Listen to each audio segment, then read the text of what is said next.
이번 영상에서 간단히 볼 기업은 그랩입니다.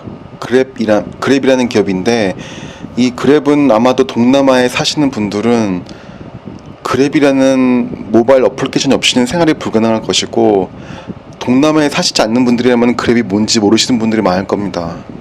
일단 저같이 싱가포르에 사는 사람 같은 경우는 그랩이 거의 모든 생활에 다 다가와 있습니다.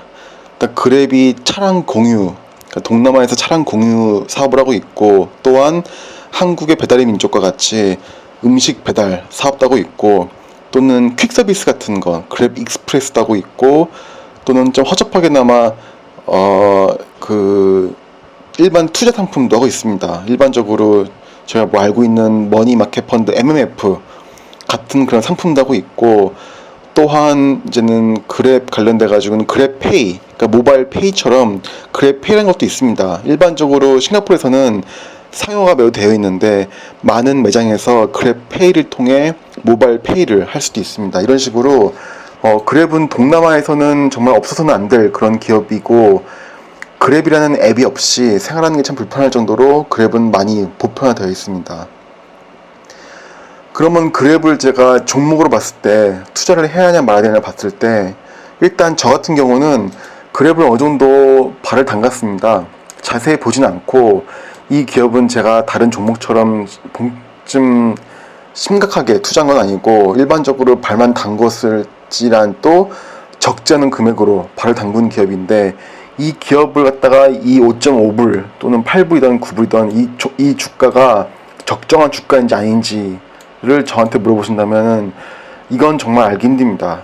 그 이유는 뭐냐면은, 일단 그랩은 같은 그랩을 비교할 수 있는 피어 그룹이 없습니다. 피어 그룹이라는 것이 그랩과 비슷한 형태의 비슷한 기업이 없는 것입니다. 예를 들어서 그랩이 하고 있는 것은 차량 공유를 보면은 우버가 있습니다. 물론 우버도 우버 이츠라고 음식 배달도 하고 차량 공유도 하지만, 이 그랩 같은 경우는 차량 공유도 하고 음식 배달도 하고, 또한 모바일 페이도 하고 파이낸스도 하고, 그리고 동남아에서는 굉장히 큰 시장에서의 매출 증가가 있습니다. 약간 우버랑은 좀 다릅니다. 다른데, 그렇다고 보자니 그랩의 일단은 장점은 뭐냐면은, 장점은 굉장히 크게 성장하는 기업이다. 그리고 차량 공유, 음식 배달, 파이낸스, 모바일 페이 등등 모든 분야에서 잘 나가고 있다. 어느 정도 이용자를 많이 끌어들이고 있다는 장점이 있고, 다만 단점은 이 그랩이랑 C 리미티드랑 비슷한데, 단점은 뭐냐면 동남아 시장에 갇혀 있습니다. 가령 그랩이 아무리 잘 나가고 좋은 앱이라고 해도 이 동남아에서 나온 이런 앱들이 한국이나 일본이나 미국 시장에서 성공하기는 쉽지 않습니다.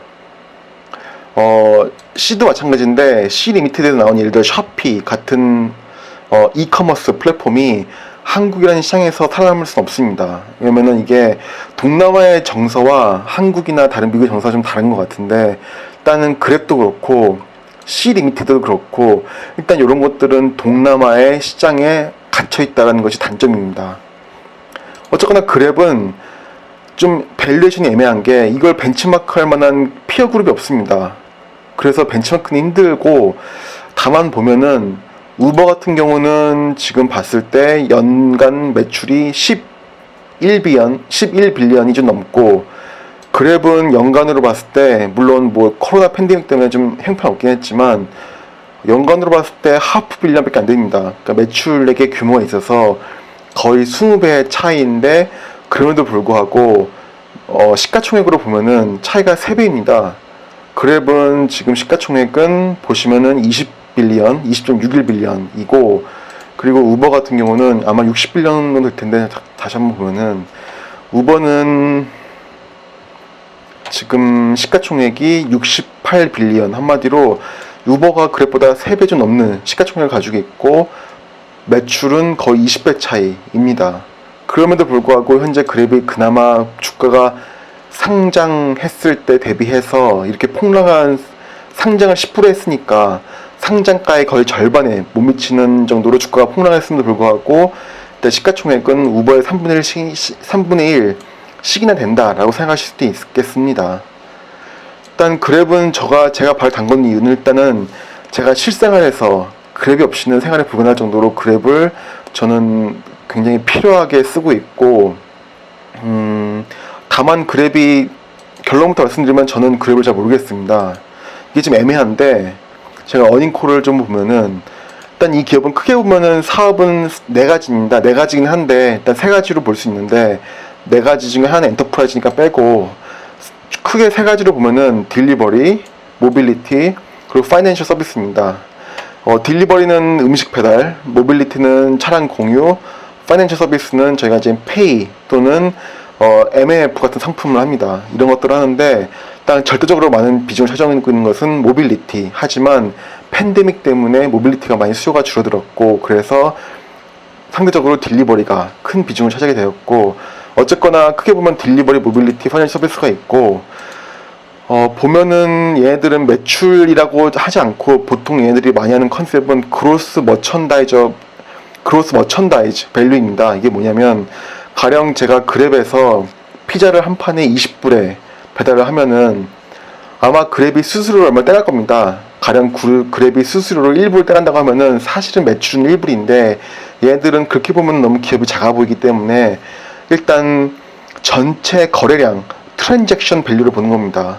일단 제가 피자를 20불을 시키면은 20불 중에서 가령 19불은 피자를 파는 매장한테 가고 1불만 수수료로 그랩한테 매출이 잡히지만 여기서는 그로스 머천다이즈 밸류 해가지고 총 거래액을 기준으로 재무제표는 아니지만 이거는 주로 어닝콜에서 이런 식으로 실적을 보는 걸 좋아하는 것 같습니다. 그래서 GMV라고 하는데 그로스 머천다이즈 밸류를 보면 증가를 많이 하고 있고 뭐 당연합니다. 이 그랩은 일단은 굉장히 큰 성장주기 때문에 성장은 많이 하고 있습니다. 뭐 어쨌거나 보면은 결론부터 말씀드리면은 여기서 모빌리티 사업 빼고는 다 적자입니다. 모빌리티만 이렇게 흑자가 나고 있고 딜리버리 즉 음식 배달과 파이낸스는 적자가 큽니다. 그리고 솔직히 이 기업은 제가 봤을 때 언제 흑자가 날지도 감이 안 옵니다. 일단 매출은 크게 성장하고 있긴 한데 일단 비즈니스 모델 자체는 수수료 장사이기 때문에 매출 이익이 높게 나올 만한 기업이기도 하고 일단은 아주 큰 초장기적으로 봤을 때는 돈을 벌 수 있는 기업이긴 하겠지만 이게 언제쯤 흑자가 날지에 대해서는 앞이 불투명합니다. 이게 수수료 장사하는 기업이라서 무조건 흑자가 나긴 할 텐데 언젠가는 이게 현재 적자 규모나 봤을 때는 잘 모르겠습니다. 또한 그랩은 항상 경쟁자가 있습니다. 차량 경우로는 고잭도 있고 뭐 한국에서 온 타다도 있고 그리고 푸드 딜리버리는 푸드팬다, 딜리버리 루 같은 것도 있고 인도네시아, 베트남 다 태국도 그렇고 거기 로컬에서의 경쟁 업체가 있습니다. 한마디로 독과점을 하기 힘든 그런 사업 모델을 가지고 있기도 하고 해서 이 기업이 언제쯤 주가가 많이 올라갈지는 사실 모르겠습니다. 그래서 제가 말씀드리려는 결론은 저처럼 그랩을 잘 알고 있는 분들이 그랩을 어느 정도 발 담그고 싶다 하시는 분들은 한 10,000불 이하로는 투자를 하셔도 될 것 같긴 한데 10,000불 이상 투자하시기에는 아직은 좀 아니지 않을까. 어느 정도 흑자가 될 것 같은 기미가 보이거나 기업이 좀 더 사업적으로 잘 되는 분위기가 좀 나온다라고 싶을 미래가 오면은 그때 투자하는 게 더 안전할 것 같고 현재는 그랩이 잘 뭔지 모르겠지만 여기에 꼭 투자를 하고 싶다 초기부터 그런 경우에라면 제가 생각에는 그래도 한 1,000,000원 이하로 발 담궈두는 정도로 하는 게 낫지 않을까라는 생각을 합니다. 이 정도로 좀 부족하고 짧은 영상으로 그랩에 대해서 한번 설명을 드려봤습니다. 그러면 영상 봐주셔서 감사드립니다.